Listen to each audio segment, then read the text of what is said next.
Sim, bom dia a todos, meninos. Hoje a gente vai começar a falar sobre distribuição normal, tá? Eu vou passar para o meu slide, então se vocês tiverem alguma dúvida, aciona o microfone aí, porque eu não vou estar vendo o chat, tá? Vamos lá. Distribuição normal.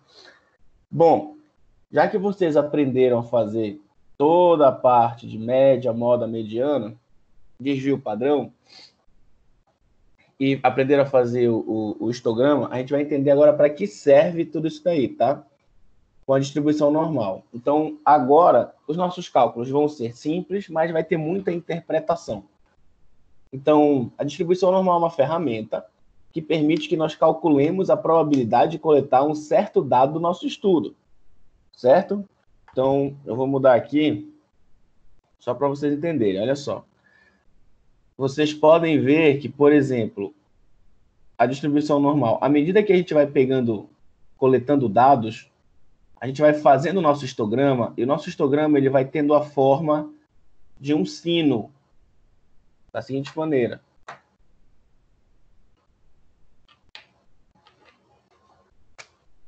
Histograma, né? Vocês já sabem como faz, todo mundo tirou 10 na prova. Então, o histograma ele é feito pela frequência, né? A frequência fica por aqui. Várias frequências que podem acontecer. E aqui as nossas classes, né? Classe X, N. Pá, e vai embora. E quando você tem uma amostragem em que começa a ficar maior do que 30 unidades essa amostragem, a tendência é que aqui na minha média acumule dados maiores do que longe dela, certo? Olha só. E isso vai dando o formato daquele sino que a gente está acostumado já. Então agora eu não vou mais tratar com vocês em barrinhas, eu vou tratar no formato de sino, certo? Porque o formato natural é esse daqui, da coleta de dados. A maioria das coletas de dados, na hora que você vai vendo, ela vai se transformando nisso daqui. Quando a minha média é igual à minha mediana, a gente tem uma distribuição perfeita, em que tem a mesma quantidade de dados para cima e para baixo da média, e essa amplitude desses dados, certo? É a mesma também. Ela é muito similar, ela é igual. O que acontece? A minha variação dessa curva pode acontecer da seguinte forma: da minha amplitude, que é da perna esquerda até a perna direita, certo? Lembrando que isso daqui é infinito, tá? Não encosta no eixo nunca, certo? Então, se eu diminuo essa curva, essa amplitude aqui, esse espaçamento, quer dizer que a minha amplitude está diminuindo. Se eu estou aumentando, a amplitude está aumentando. Quanto maior esse espaçamento, maior a minha amplitude, mais os dados estão longe uns dos outros, maior vai ser meu desvio padrão. Quanto menor for essa curva, menor meu desvio padrão. Eu tenho que tentar achar uma coleta de dados em que os meus dados, se por acaso a minha média foi igual à mediana, já está perfeito, já está uma distribuição perfeita, não tem diferença aí entre espaçamentos, a média está bem centralizada, está tudo certinho, certo? E eu tenho que tentar achar essa amplitude menor possível para que eu tenha o menor desvio padrão possível, certo? E aí a gente tem algumas variações, por exemplo, olha só, isso aqui que eu acabei de explicar para vocês, a minha média é igual à minha mediana, o que pode diferenciar é a minha amplitude, minha curva pode estar mais acentuada ou mais ampla, certo? Ou eu posso ter comparação entre dois estudos, em que as minhas médias são diferentes, mas a amplitude é igual, tá vendo só? E aí, esse vídeo saiu, tá? Então, olha só como é que acontece, distribuição normal. Vocês estão vendo esse histograma aqui? Ele pode ter uma curva assimétrica negativa, uma curva positiva, tanto faz. Sendo que, como é que isso daqui acontece? Se por acaso a minha média ela se torna maior do que a minha mediana, ela vem para cá e a minha mediana continua aqui, A minha curva vai fazer isso aqui, ó. A minha média vai trazer os dados para mais para perto dela e a minha mediana vai cortar mais para cá. Então, eu começo a ter assimetrias na minha curva. Isso é só para a gente entender quando nós formos ver um histograma assimétrico, tá? A mesma coisa pode acontecer quando a minha média vier para cá. Certo? Agora, esse papel ficou muito riscado. Bora para o próximo. Então, eu posso ter assimetrias na minha curva. Isso serve, eu explico melhor isso daí quando o aluno vem perguntar. Por quê? Existem integrais que a gente pode fazer para calcular as probabilidades quando a curva é assimétrica, tá? Com vocês, eu não vou trabalhar dessa forma. Com vocês, a gente vai trabalhar sempre com a curva assimétrica, a curva perfeita, tá bom? Porque a curva perfeita, ela gera essa tabela de distribuição. E essa tabela de distribuição vai servir para que a gente possa achar a probabilidade daquele ponto na nossa curva, tá? Então, para que a gente possa achar essa probabilidade de achar um dado no nosso estudo, eu trabalho com essa fórmula bem aqui. O valor que foi coletado menos a média dividido pelo desvio padrão. Como é que funciona isso daqui? Eu tenho um valor coletado, essa é a minha estatística Z de probabilidade. Eu tenho um valor coletado que eu vou chamar de X, certo? Menos a minha média dividido pelo meu desvio padrão, que eu vou chamar agora de sigma, tá? Esse sigma aqui vai ser o desvio padrão. Ok? Vai ser o desvio padrão. Então, eu quero achar uma probabilidade de um dado num estudo que eu fiz. Bora fazer um exercício para vocês entenderem. Vou fazer logo o primeiro, tá? Sabe-se que a variável x é normalmente distribuída com média aritmética igual a 12 e variância igual a 9. Então, eu vou escrever aqui. Deixa eu voltar aqui para vocês. Eu quero pegar um santo aqui para falar comigo. Bora lá. Claudiane, imagina o seguinte. Imagina que você está fazendo um estudo sobre pesos de cachorros, certo? Qual é a raça de cachorro que tu mais gosta? Fala para mim. Pode escrever, que eu estou te vendo.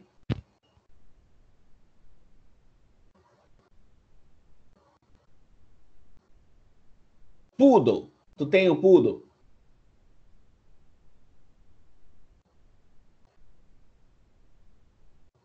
Sim, duas. Eita, caramba. Deve ser divertido. Eu tenho dois também, só que eles são vira-latas. Eu tenho dois cachorros, dois gatos. Depois eu abro aqui para vocês verem eles. Olha só o que aconteceu aqui. Imagina que a Claudiane foi fazer um trabalho com poodles e ela precisava entender qual era um poodle normal, certo? E ela trabalhou o peso desse poodle. Então, vamos trabalhar o peso. Ela pegou uma quantidade de 400 pesagens de poodle e dessas 400 pesagens, porque assim, para calcular a distribuição normal, você não interessa agora mais qual é o tamanho da nossa amostragem, não para esse caso específico que eu estou falando para vocês, certo? Então, imagina que ela pegou uns 400 poodles e a média de peso desses poodles foram de 12 quilos. E a variância que deu foi igual a 9. Você já sabe calcular a variância, você sabe calcular o desvio padrão, certo? Então, bora lá. Estudo 1. A Claudiane foi lá, coletou, ela fez o cálculo do tamanho da amostra, coletou os 400 poodles e ela fez a média, a moda, a mediana, desvio padrão e assim por diante. Tudo aquilo que vocês fez. Então, ela tem o histograma, esse histograma dela ficou dessa forma aqui que eu acabei de desenhar, certo? A amplitude vem desse ponto a esse ponto, então esse daqui é 0 e esse daqui é uma pesagem lá que a gente não sabe ainda, certo? E bem aqui no meio ficou a nossa média. Nossa média é de 12, tá? Ok? E aí entra o grau de confiabilidade. Vamos lá. Ela colocou um grau de confiança de 95%. Certo? Esses 95%, eles são equivalentes a 1,96 desvios padrões, para cima ou para baixo. Então, a gente tem aqui o primeiro desvio padrão, aqui a gente tem o segundo desvio padrão, aqui a gente tem o terceiro desvio padrão, Aqui a gente tem o quarto desvio padrão, certo? À medida que você vai saindo da nossa média com os desvios padrões, para cá, para cá, para cá, para cá também, você vai impossibilitando de achar um dado aqui. Então, se ela trabalhou com 95%, por que a gente trabalha assim? Porque não existe 100%, né? Ela quer dizer o seguinte, se a minha média está aqui no meio, o que é que eu vou fazer? Teoricamente, 50% do meu estudo está para esse lado e 50% do meu estudo está para baixo da média, certo? Teoricamente está assim, tá? Só que eu não vou adotar todas as coletas de dados que chegarem para mim, por causa que eu coloquei uma confiabilidade de 95% na minha amostra. Então, vai ter amostra que vai estar longe demais da minha média para eu aceitar. Então, se eu pegar esses 95% e dividir por 2, vai me dar 47,5%. Eu vou aceitar só os dados que percorrerem 47,5% acima da média e 47,5% abaixo da média. Ou seja, meu erro, ou não é meu erro, é assim, eu vou deixar de aceitar aqueles 5% que estiverem muito longe da minha média. Ou seja, 2,5% para esse lado, 2,5% para esse, para completar os 50%, correto? Somando os dois, eu estou com um erro geral do meu estudo de 5%. Eu vou deixar de coletar 5% do meu estudo. Tudo bem? Deixa eu só ver se vocês estão falando alguma coisa aqui. Não estão. Então, bora continuar. Olha só, agora vai entrar a parte interessante. Eu quero saber, por exemplo, qual é a probabilidade de eu coletar dados acima de 15 quilos? Qual é o percentual de cachorros que estão acima de 15 quilos, certo? Dentro do meu estudo, que eu estou generalizando, né? Então, a minha média deu 12, a minha variância deu 9, mas para poder fazer o cálculo do desvio padrão, do meu Z, eu preciso do meu desvio padrão. E aí me falem, eu não vou nem voltar lá no nosso site. Como é que eu faço para achar o desvio padrão a partir da variância? Liga o microfone e fala para mim, para saber se vocês estão escutando.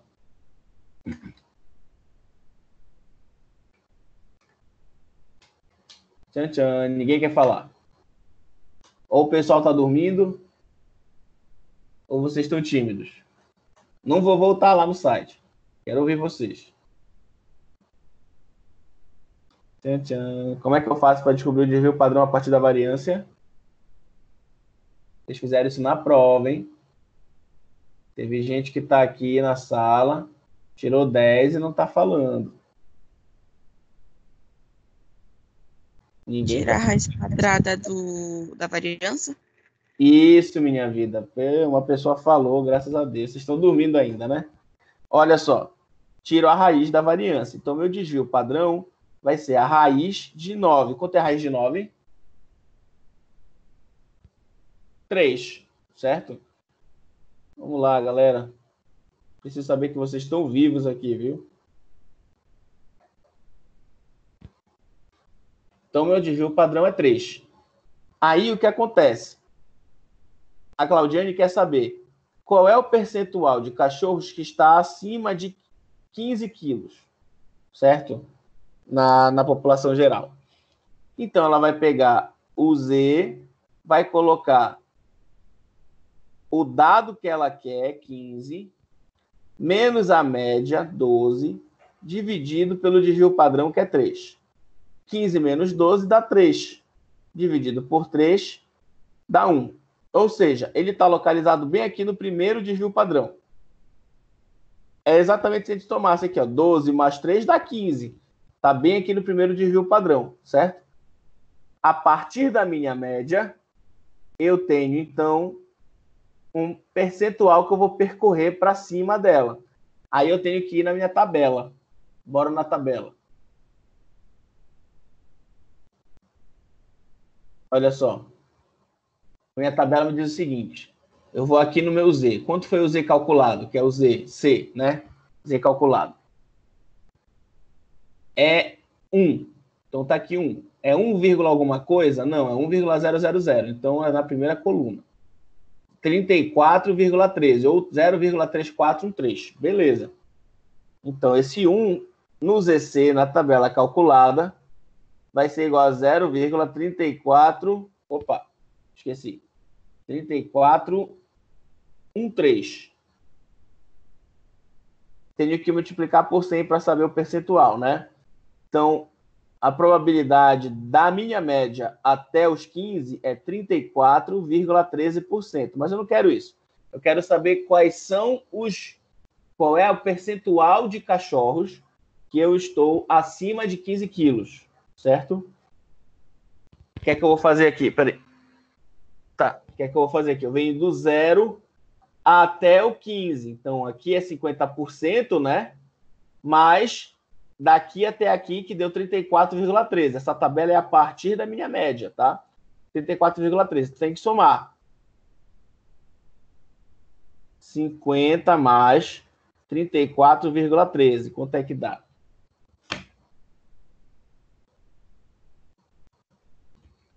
84,13. Eu percorri, então, 84,13. Esse é o percentual de cachorros do meu estudo que está abaixo dos 15 quilos.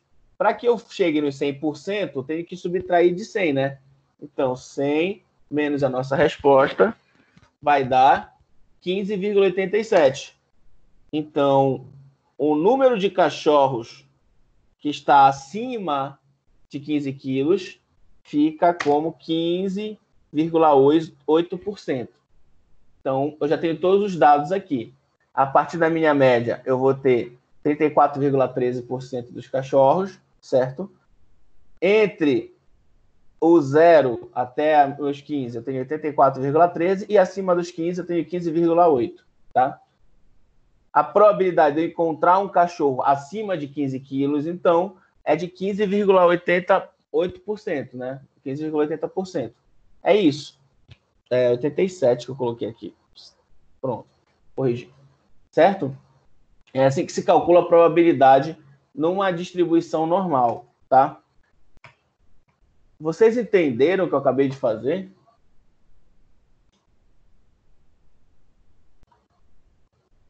Entenderam alguma coisa?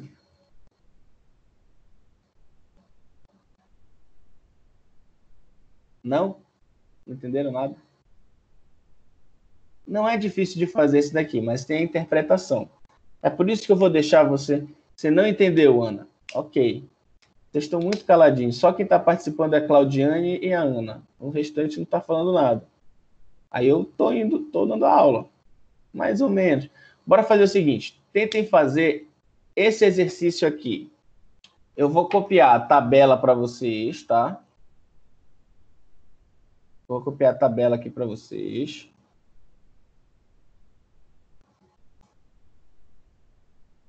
A tabela tem duas partes, que ela vai até o Z4.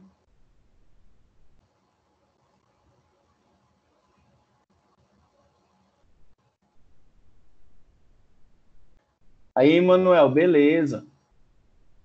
Aqui vocês não falam... Eu tenho uma grande diferença. Por exemplo, eu dei aula na turma de ontem e o pessoal fala pra caramba. Aí, quando eu chego aqui com vocês, vocês não falam tanto. Eu fico querendo saber se vocês estão prestando atenção, porque não dá pra gente ver vocês.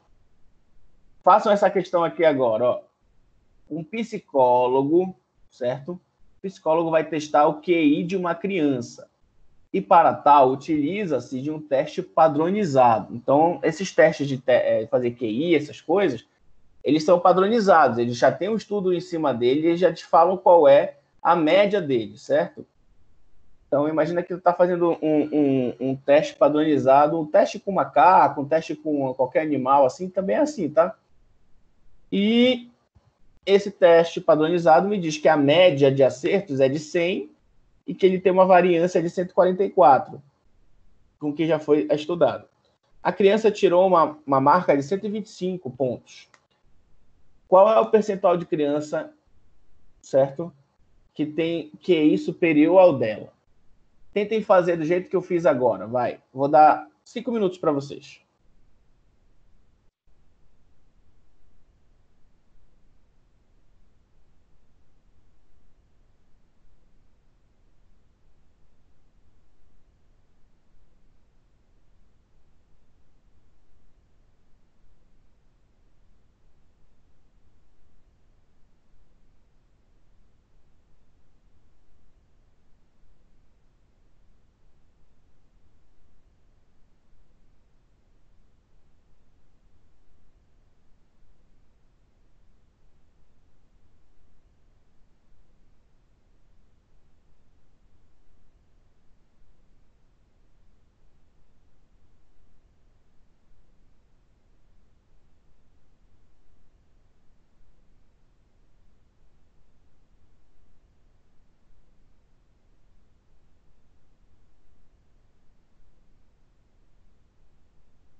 Terminaram, pessoal? Conseguiram fazer essa questão?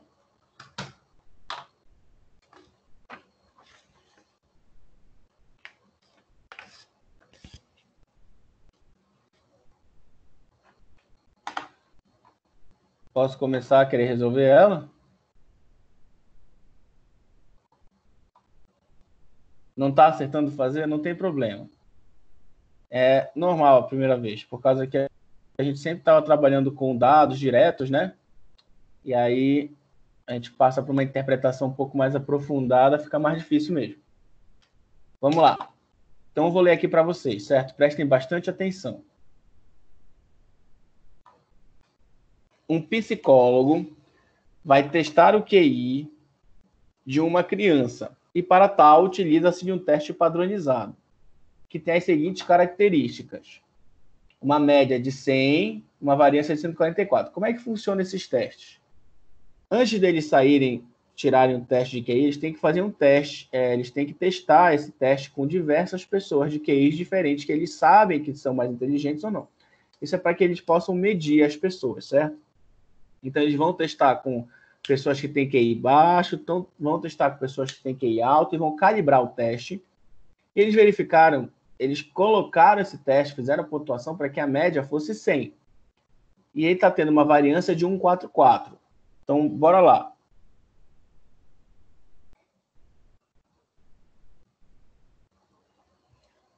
Nesse caso, então, a nossa média do teste é 100. E a variância é 144. Esse daqui é o histograma do teste, certo? Tá aqui.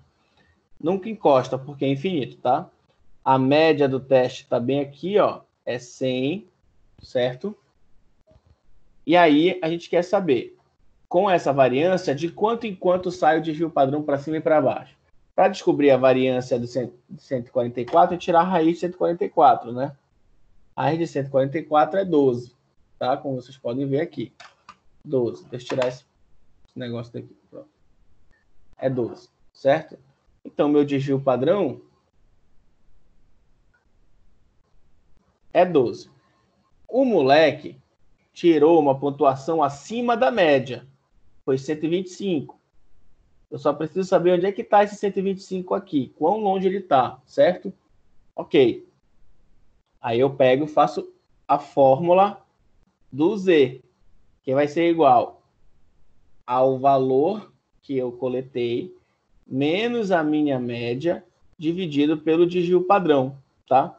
Então, meu Z, nesse caso, vai ser o 125, que foi a nota que o garoto tirou, menos a minha média, que é de 100, dividido pelo desvio padrão, que é 12. 125 menos 100 dá 25. Dividido por 12, 25 por 12 dá 2,08. 2,083333, a gente para sempre no segundo, tá? Aí, eu achei o Z. 2,08. Eu vou aqui na tabela do Z. Bora na tabela dele. Olha. 2,00, 01, 02, 03, 04, 05, 07, 08. Então, eu vou cruzar. 2,08 vai ser esse 2 com 0,08 lá em cima. Dá 0,4812. Achei. 0,4812. Então, meu ZC, que é o Z da tabela calculado, é 0,4812. Multiplico por 100, né, para saber o percentual. 48,12. Esse 48,12 é daqui da média para cá. 48,12. Ele andou 48,12 do que ele podia, dos 50 dessa metade. Essa metade aqui é 50, essa metade aqui é 50, certo? Então, a partir da média, 48,12. Ou seja, ele é mais inteligente que 48,12 pessoas que já estão acima da média. Agora, ele quer saber se ele é mais inteligente do que quantas pessoas, certo? Então, eu vou a partir do zero, bem aqui. Aqui não é 50% do zero até aqui? Mais os 48,12, eu chego no ponto dele. Então, 50 mais 48,12% vai me dar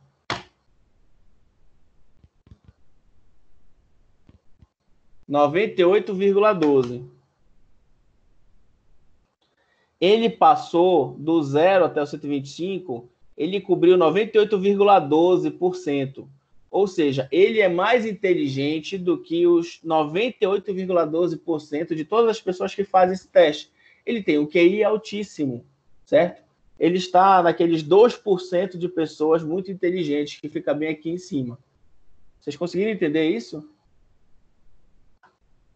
O processo de fazer esse cálculo? Melhorou agora?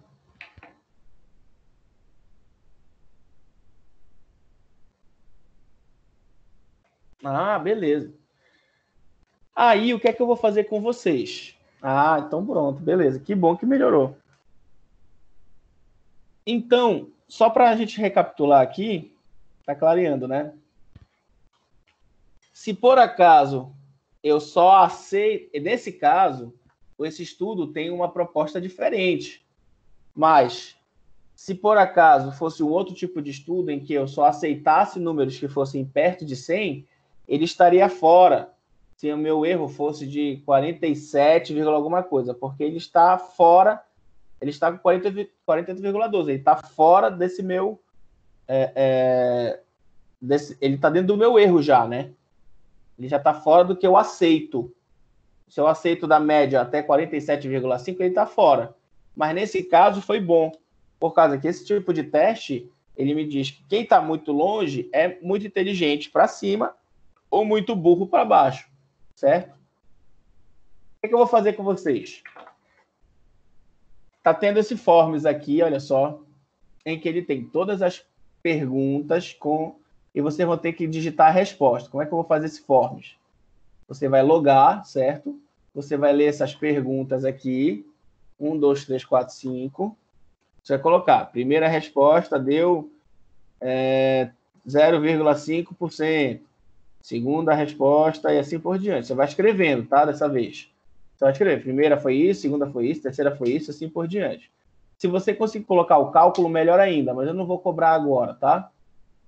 Sexta questão aqui, sétima questão aqui, 11ª questão. Aí tem uma outra questão aqui, não está em ordem, tá? Coloquei os melhores para vocês. E mais 3 questões aqui, certo? Só digitar qual é a sua turma no final, que depois eu vou ver qual é a turma que melhor entendeu esse assunto. A aula de hoje foi isso. É bem tranquila a segunda avaliação, tá? Não tem muita dor de cabeça na segunda avaliação. Mas vocês perceberam que tem muita interpretação, certo? E a gente vai precisar ter todo o entendimento da primeira avaliação para poder fazer a segunda avaliação. Se você não sabe o que é média, nem módulo, nem mediana, essas coisas, aí fica mais difícil. Tá bom? Então, pessoal, a aula de hoje foi essa. E eu vou deixar esse forms para vocês fazerem. Hoje ainda, tá? Façam hoje, certo? O restante da aula vai servir para vocês fazerem esse forms, tá? Tá aqui o link.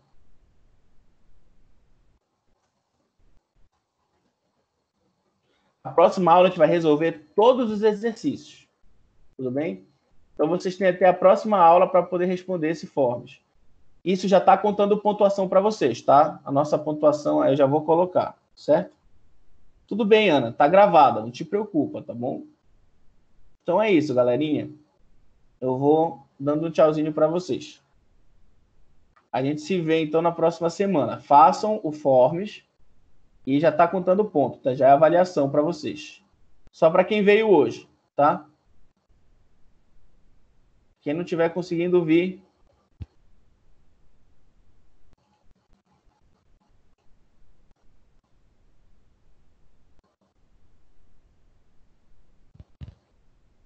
um beijo. Até a próxima aula.